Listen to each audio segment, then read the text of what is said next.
আমার ভাইটা মরে গেছে, কেউ আসো, একে বাঁচাতে পারো। তোমার ভাই বেঁচে যেতে পারবে? এই পুনর্জন্ম বইয়ে একটা মন্ত্র আছে যেটা পড়লে তোমার ভাই বেঁচে যেতে পারে, কিন্তু এই জাদুর বইটা কেবল জাদুকর দুলুই পড়তে পারে, যে ওই জাদুর দরজার পিছনে বন্দি আছে। চলো তাহলে যাই আমরা। হ্যাঁ আসো আমার সাথে।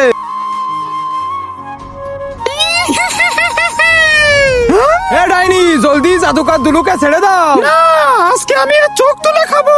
আমি আমার ভাইকে বাঁচাতে যে কোনো কিছু করতে পারবো। তুমি চোখ খাবে তো? তাহলে আমার চোখটাই খেয়ে নাও।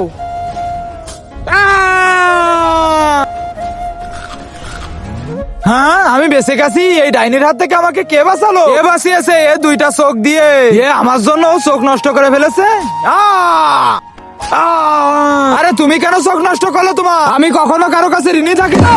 আরে শালা, আমরা তোমাকে বাঁচিয়েছি যাতে এই জাদুর বইটি পড়ে এর ভাইকে বাঁচাতে পারো তুমি, আর সেইখানে তুমি তোমার নিজের চোখ নষ্ট করলে। আরে শালা, তাহলে প্রথমেই বলে দিতে পারতি। আরে এবার আমার ভাইয়ের কি হবে?